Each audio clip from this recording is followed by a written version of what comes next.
Hello everyone, this is Anas Hussain from Eurobridge Education Consultancy. I am a student of University of Pavia, which is located in Italy. So আজকে আমি একটা জিনিস নিয়ে কথা বলবো যেটা আমাদের ভিসা পাওয়ার ক্ষেত্রে খুবই গুরুত্বপূর্ণ ইতালিতে। সো অনেকে আমাকে কোশ্চেন করেন যে ভাই ভিসা রেশিও কিসের উপর ডিপেন্ড করে, ভিসা রেশিও কেমন, ভিসা কিসের উপর ডিপেন্ড করে দেয়, দ্যাটস অল। অনেক ধরনের কোশ্চেন থাকে সবার। সো আজকে আমি ওই বিষয়টা নিয়ে কথা বলবো।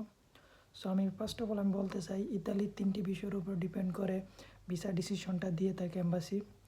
সো ফার্স্ট ওয়ান ইজ হচ্ছে আপনার ডকুমেন্ট কনসিস্টেন্সি, আপনার ডকুমেন্টের ধারাবাহিকতাটা, ডকুমেন্টটা কতটা স্ট্রংভাবে প্রিপেয়ার করলেন, কতটুকু রিলায়েবল, লাইক কতটুকু আপনার সেলফ সেলফ ইমোশন থেকে লেখা যায়, লাইক যে মোটিভেশন লেটারটা, লাইক আপনার হচ্ছে যে কভার লেটার, এইসব জিনিস, বা সিবি, ইউরোপা সিবিটা যেটা, এগুলা হচ্ছে আপনি কতটা সুন্দরভাবে প্রিপেয়ার করলেন, কতটা সুন্দরভাবে নিজেকে উপস্থাপন করলেন, এই বিষয়টা ফার্স্ট ওয়ান।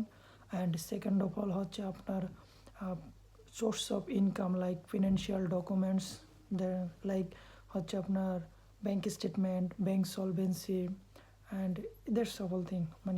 আপনার সোর্স অফ ফান্ডটা কী, অ্যান্ড এটার ডকুমেন্টসটা আপনি কী কী শো করতেছেন, অ্যান্ড এই ফান্ডিংসটা কোত্থেকে আসে, কীভাবে আসে, যে আপনি যে ব্যাঙ্ক স্টেটমেন্টটা শো করতেছেন এম্বাসিতে, এইটার আপনার রিলায়েবিলিটিটা কতটুকু, যে আপনার অ্যাকাউন্টে কি টাকাটা লাইক 2-3বারেই ঢুকছে, যে অনেক অ্যামাউন্ট লাইক 10-12-15 লাখ টাকা কি 2-3বারে, নাকি আস্তে আস্তে আপনি ধীরে ধীরে আপনি অ্যামাউন্টের ট্রানজ্যাকশনটা বাড়াইছেন, অ্যামাউন্টটা বাড়াইছেন আপনার অ্যাকাউন্টে।